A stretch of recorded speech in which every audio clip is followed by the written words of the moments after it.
Right, welcome back to Top Tech for Instant Insights, the first episode of 2024 and the 100th episode of Instant Insights. We just wanted to say thank you to all of our dedicated listeners, and today we'll be discussing our top tech media and telecoms predictions from our recently published report, which can be found on all Global Data ICs. Wow, I can't actually believe it's the 100th episode, and just in time for those special guests we promised. Today, we welcome some of our graduate analyst friends and colleagues, Emma, Aoife, and Yonja, here to give us their game-changing predictions for next year. So, analyst friends, it's the new year, 2024. Are we riding the new year, new me wave, or are we kind of more on a new year, same me kind of vibe? I'm a changed woman this year. I started 2024 off in bed with a cup of tea by 9 p.m, so hoping that continues. So your New Year's resolution is to stay in bed and drink tea, or? Exactly. So I had a good Christmas break, and my New Year's resolution is to cancel my Pret subscription, limit the caffeine intake. That's about it. I had a really great time over Christmas with my family in Switzerland, and my New Year's resolution, I think, has to be to stop buying a Tesco meal deal every single day. I'm in the office. It's too much. Lovely to hear about your extracurriculars, but back to 2024. Emma, maybe you could get us started. You were covering AI and AI regulation for us. What did you find particularly interesting? Any big upcoming developments or things you'd like to see happen? Hi, yeah, so the prediction that interested me the most is actually about the spread of disinformation through deepfakes, which can interfere with national elections, and that the fallout will lead to web providers introducing content warnings for AI-generated content. And how are those platforms being treated by regulators dealing with all this? Yeah, pressure is definitely rising on tech platforms to crack down on misleading AI content.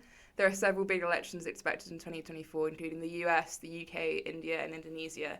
Bangladesh is already experiencing serious problems with AI deepfakes ahead of its election in January. Open source models particularly can be exploited to spread personalised disinformation on a global scale, and terrorists could even use them to manufacture cyber or bioweapons. Great stuff. And what exactly got you interested in that specifically, Emma? My interest with this started with a 2019 BBC programme called The Capture, which is a great watch if you haven't seen it. It touches on a lot of themes that we're thinking about today, including media, AI deepfakes, which they call correction in the show, and geopolitical tension. I won't give away too many spoilers, but it involves deepfake technology being used to create supporting footage of international crimes, even going as far as to create deepfakes to support claims of war crimes. One scene shows the kidnapped Minister of Defence watching a live deepfake of himself supporting a deal in which Chinese AI can be used for facial recognition at the UK border, and even advocating for racial profiling. Yeah, I haven't seen The Capture. I've heard great things, though. But that is an excellent prediction, so appreciate it, Emma. Thanks. If you have one, though, could you tell us about a prediction that didn't make the cut for the report? Anything that really maybe you were quite passionate about that you were interested in? Yeah, so one prediction that I sadly didn't have space for, it was going to be based around people having one-sided sort of parasocial relationships with AIs, and even going as far as dating AI chatbots. I mean, the idea of dating an AI chatbot has come up on the show before. The matcha ice cream spot, if anybody remembers. But who would actually create something like that?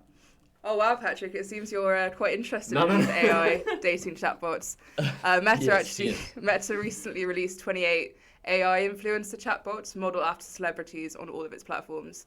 And even as far back as 2019, Amazon started to use AI to train its Alexa to respond with more sympathy. So, for example, when it cues the wrong song, it can respond with more sympathy. I think with Gen Z being one of the loneliest generations, AI being used as a helpful companion, dating coach, therapist, or even a romantic partner will be an interesting trend to see evolve over the next 5 to 10 years. However, these obviously use cases in which data privacy, bias, hallucinations, antitrust, and misinformation will be incredibly important to manage, and I think this should be really reflected in the regulation.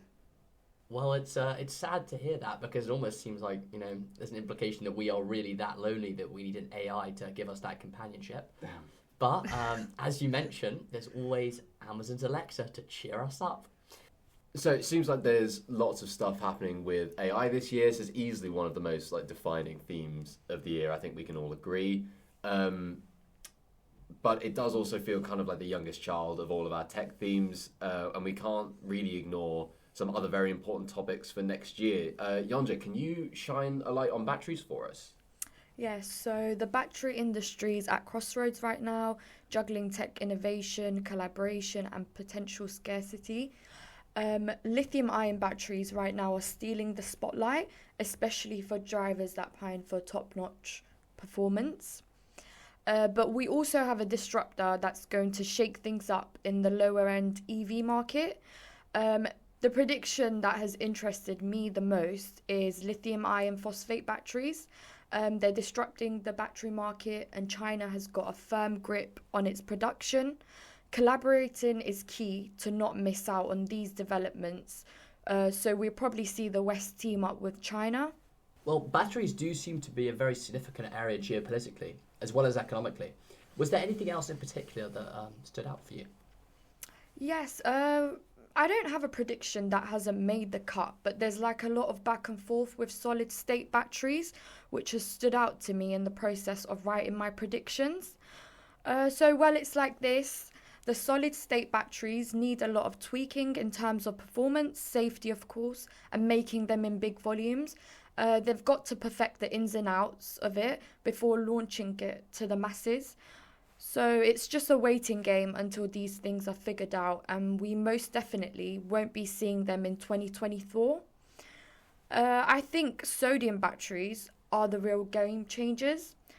So China's battery kings, CATL and BYD are shaking up the battery market, promising affordability and challenging the lithium giants. As for now, there's a very exciting future ahead for sodium-ion battery manufacturers. EV makers should not miss the sodium-ion wave.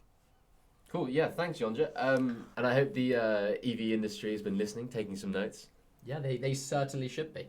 Yeah, and on the topic of subjects people should be taking note of, Aoife's been looking into printing, but not just any old printing though, 3D kind. So the floor is yours.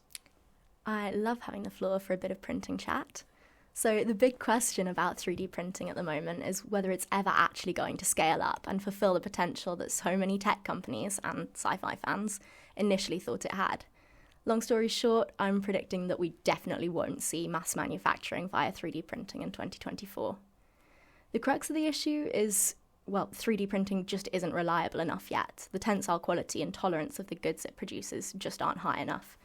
So when you think about the sectors that use 3D printing a lot for these highly technical pieces, like healthcare or automotive or like even aerospace, if the parts aren't good enough quality, people's lives are put at risk, and that's just not acceptable. So the obvious answer would be investing in making the printers better and the products higher quality, obviously.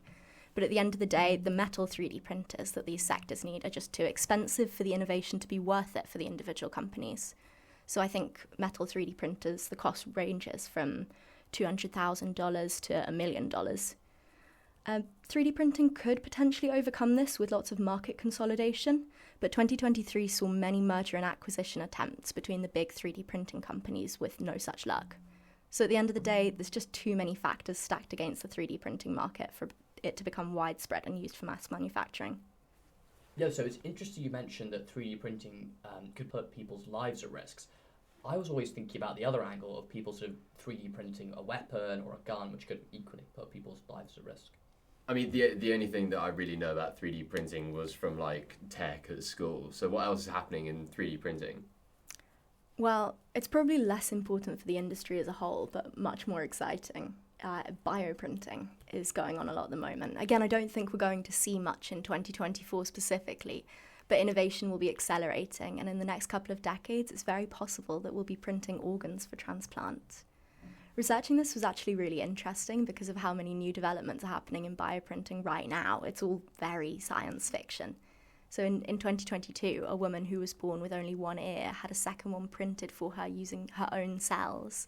And researchers at Oxford have been able to fabricate brain tissues out of patients' own cells, which then fully integrate into their actual brains. And in the next few years, I reckon we're going to see more and more exciting developments like these. God, that is really cool. Really appreciate the insights on that. Lots of crucial themes that we've covered. Yeah, but I also hear that it's a personal theme for you, Aoife, as you actually have few 3D printed helicopters. Do you want to tell us a bit more about that?